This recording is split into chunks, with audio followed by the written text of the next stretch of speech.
Pensez un instant à vos plants de tomates dans le jardin. Vous les bichonnez avec soin, vous les arrosez, vous les tutorez, vous luttez contre les nuisibles et les maladies. Et après 4 mois de dur labeur, que se passe-t-il? Ils meurent. Il ne vous reste que quelques paniers de fruits et un tas de tiges mortes. Le printemps suivant, vous devez retourner au magasin et payer pour le privilège de tout recommencer. Ce n'est pas un système alimentaire durable. Mais que se passerait-il si je vous disais qu'il existe une plante qui brise complètement ce cycle?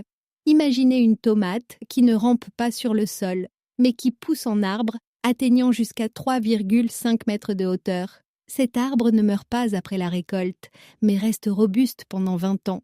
Un arbre qui ne produit pas 15 kg de fruits, mais plus de 1300 kg au cours de sa vie à partir d'une seule plantation.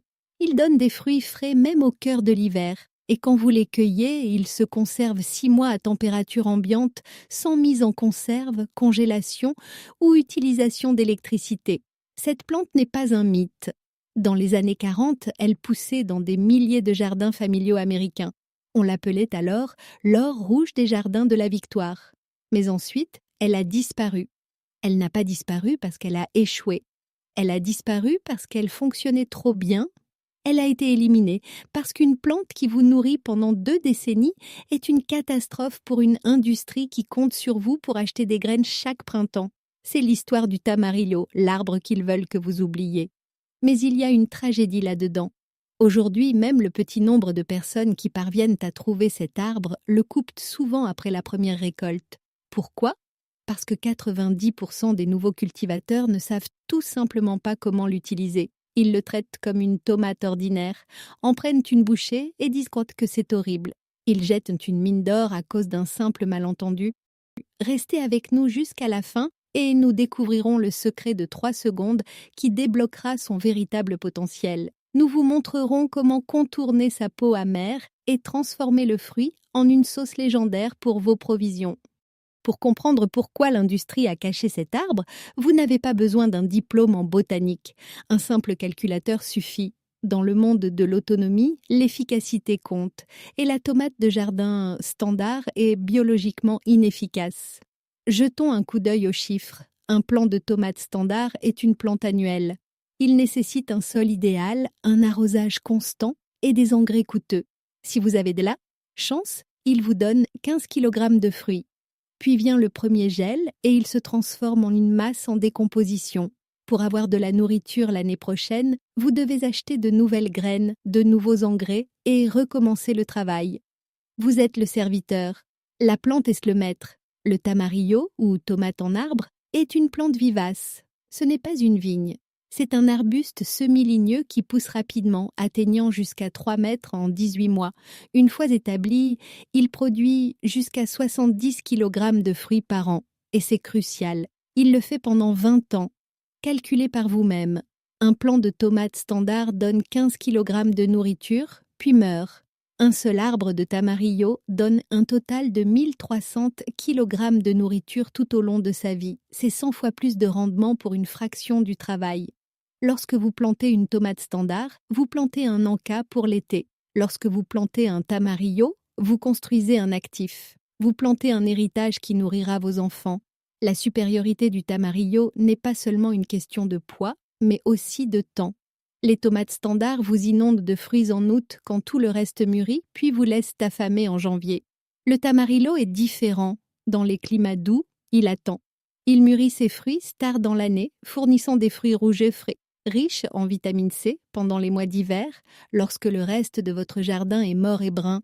Pourquoi donc cet arbre, la plante idéale pour l'autosuffisance, est-il introuvable dans une jardinerie moderne?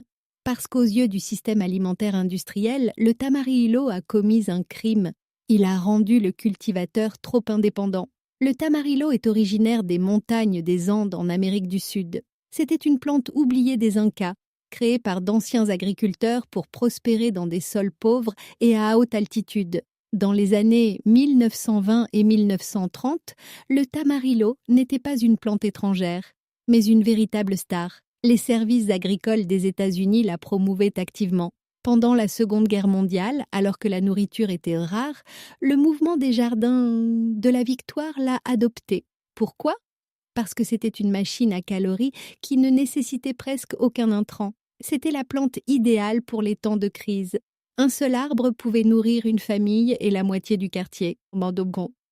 Cependant, après la guerre, tout a changé. Les années 50 ont marqué l'ère de l'agriculture industrielle et des pelouses de banlieue. L'objectif n'était plus l'autosuffisance. L'objectif était le consumérisme. Les entreprises chimiques avaient besoin de vendre des engrais. Les entreprises semencières avaient besoin de vendre des paquets de graines annuelles. Un arbre qui vivait 20 ans et n'avait pas besoin d'aide était une mauvaise affaire. Parallèlement, l'industrie de la tomate a explosé avec de nouvelles variétés hybrides cultivées pour le transport et non pour le goût. Elles étaient uniformément rouges et prévisibles. Le tamarillo sauvage, aigre et à longue durée de conservation ne correspondait pas à ce schéma. Il ne ressemblait pas à une tomate de dessin animé. En conséquence, les pépinières ont cessé de le vendre, les magazines ont cessé d'en parler. Et en une génération, la plante autrefois largement connue est devenue un fantôme. Ils ont remplacé un actif de 20 ans par un produit jetable de 4 mois. Mais il y a une ironie. Occupés à l'éliminer, ils ont accidentellement caché le plus grand super-pouvoir du tamarillo, un super-pouvoir qui fait passer la tomate moderne pour une blague. Il ne s'agit pas seulement du rendement, mais du temps. Pour ceux d'entre nous qui retrouvent leur indépendance, le tamarillo offre quelque chose que la tomate moderne ne peut pas, une véritable sécurité. Parlons du fruit lui-même. Tout d'abord, le goût. Ce n'est pas le goût aqueux et sucré de la tomate de supermarché. Il est complexe. Il est acidulé, piquant et riche en umami. Il a le goût d'une tomate croisée avec un fruit de la passion et un citron vert. C'est un goût pour adultes, pas pour enfants. Mais sa vraie puissance réside dans sa cuirasse. Une tomate ordinaire a une peau fine. Elle se meurtrit facilement. Si vous la laissez sur le comptoir pendant une semaine, elle pourrit, elle attire les mouches des fruits. Elle moisit. Le tamarillo est construit comme un char d'assaut. Il a une peau épaisse et amère qui agit comme un scellage hermétique naturel. Les insectes la détestent, les bactéries ne peuvent pas la pénétrer. Cela signifie que vous pouvez récolter un panier de tamarillo en décembre, les mettre dans une boîte en carton dans un endroit frais et toujours manger de la salsa fraîche en avril. Pensez-y. 6 mois de durée de conservation, sans mise en conserve, sans congélation, sans séchage. Juste des fruits crus et vivants posés sur une étagère, vous attendant en cas de panne de courant ou simplement d'un long hiver. Ce n'est pas seulement une commodité, c'est une bouée de sauvetage. Cependant, comme nous l'avons averti au début, cette peau épaisse est une arme à double tranchant. Si vous ne savez pas comment l'enlever, vous détesterez ce fruit. Alors, comment déverrouiller l'or rouge à l'intérieur de cette forteresse? Voici le secret de 3 secondes qui transforme ce fruit d'amer en génial. C'est une technique que les chefs appellent le blanchiment, mais nous l'appelons le déverrouillage. Faites bouillir une casserole d'eau. Faites une petite croix en bas de chaque tamarillo. Plongez-les dans l'eau bouillante pendant exactement 3 minutes. Pas des secondes, mais des minutes. La peau se détache en 3 secondes après refroidissement. Retirez-les et plongez-les immédiatement dans de l'eau glacée. Maintenant, observez la magie. La peau amère et dure glissera de vos mains comme une veste de soie. Ce qui restera est une boule de pulpe pure et vivante. Sans amertume, juste une perfection acidulée et piquante. Écrasez cette pulpe avec un peu de sel, de piment et d'oignon et vous obtiendrez une sauce de conservation qui fera honte à n'importe quelle salsa achetée en magasin. Vous pouvez aussi simplement la couper crue sur du pain grillé. Êtes-vous prêt à planter votre héritage? Le tamarillo est un arbre subtropical, adapté aux zones USDA 9 à 11.